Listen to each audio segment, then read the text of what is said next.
Salut Loulou, je suis Elmic, bienvenue dans mon monde. Aujourd'hui, on va parler de la Bugatti Veyron.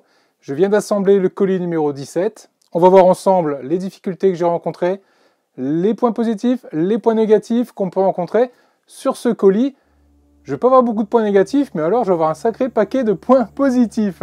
Allez, on va tout de suite. La Bugatti, colis numéro 19, je vous en parle.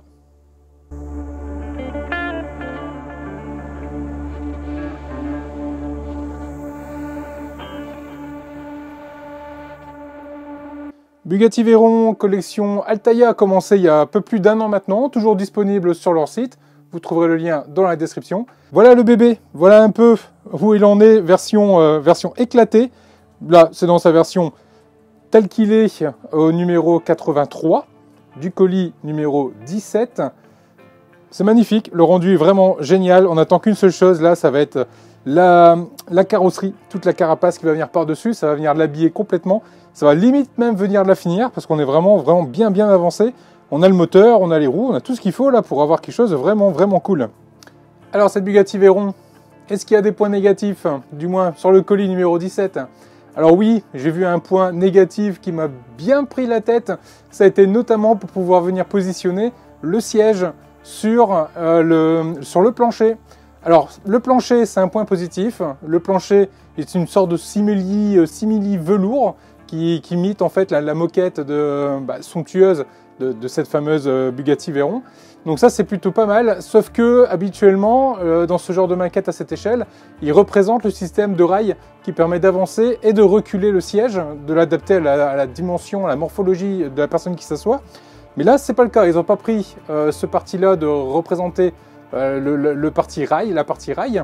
Donc on va venir directement visser le siège, le fauteuil passager, le fauteuil du pilote directement sur le plancher. Gros hic, c'est comme c'est de la moquette, ça cache un peu les trous et c'est la misère complète pour réussir à aligner le siège face au trou et de réussir à venir passer les vis derrière. Petite astuce les loulous, j'en ai eu marre de chercher partout et d'y aller visser comme ça pour rien et de pas réussir à trouver. Ce que j'ai fait, j'ai pris un petit cure-dent que j'ai passé au travers du plancher. Je l'ai suffisamment laissé dépasser pour que je puisse ensuite le passer dans le téton qu'il y a sous le siège. J'ai pu ramener gentiment les deux ensemble, retirer le cure-dent et le remplacer par une vis. Ça m'a grandement facilité le montage et franchement j'aurais trouvé cette astuce là beaucoup plus tôt. Je me serais pas fait chier avec le siège du pilote, moi je vous le dis. En tout cas l'astuce elle est là, je vous la donne, c'est cadeau.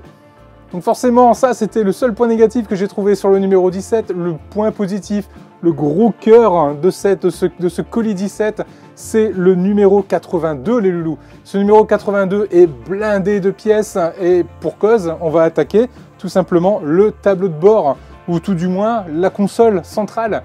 Et là franchement la console centrale, mais regardez-moi un peu ces détails, regardez-moi un peu la précision de ces petites pièces à côté de mon pouce. C'est tout petit et pourtant c'est d'une précision redoutable.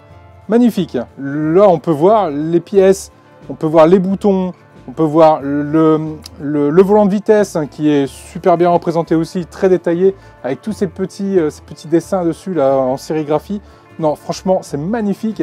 Bon, ok, petit aparté, je me suis rendu compte après que j'avais pas complètement centré l'horloge du temps. Le 0, en fait, il est un peu sur la droite. Donc, ne vous trompez pas, lorsque vous assemblez l'horloge, enfin du moins le chronomètre, faites bien attention à bien venir mettre le 0 en bas. Le problème, c'est que c'est tellement petit qu'on a vite fait de passer à côté. Et là, pour le coup, je suis passé à côté. Donc, les loulous, soyez prudents avec cette pièce-là. Autre point positif également sur ce cockpit, les sièges passagers et pilotes. C'est une sorte de plastique mou, un peu molletonné, et c'est très agréable au toucher. Ça rend plutôt pas mal quand on regarde, on a l'impression d'une sorte de peau de vachette, une sorte de cuir. Non, le rendu est vraiment top. Bref, vous l'aurez compris, mon immense coup de cœur sur ce colis numéro 17, c'est vraiment la console centrale qui est juste magnifique. Ça donne vraiment envie. Là, maintenant, j'attends juste le plancher de bord, le tableau de bord, avec le volant et tout le reste pour la terminer, cette maquette. Allez, juste magnifique. Allez là, je vous laisse les détails là-dessus. Je vous laisse une petite vidéo qui va tourner autour, qui va vous la montrer un peu dans tous les détails. Je vous invite à aller faire un petit tour sur le compte Instagram de la chaîne. Vous verrez également des photos un peu plus rapprochées, un peu plus détaillées. Vous retrouverez tout votre bonheur dessus, de quoi rassasier votre curiosité. Vous êtes de plus en plus nombreux sur la chaîne et je vous en remercie. N'hésitez pas à vous abonner si vous regardez cette vidéo et que vous ne l'êtes pas. N'hésitez pas également à mettre un pouce en l'air si la vidéo vous a plu et à rejoindre les membres soutien si vous voulez vraiment soutenir la chaîne. Un petit abonnement, 1,99 € par mois, résiliable à tout moment. Vous cliquez sur rejoindre la communauté. C'est super cool. N'hésitez pas non plus également à faire un petit don au travers du petit cœur que vous allez pouvoir retrouver également sous la vidéo. Les loulous, je vous dis à très vite sur la chaîne, à vendredi pour le live. Prenez soin de vous et on se retrouve très vite. Ciao!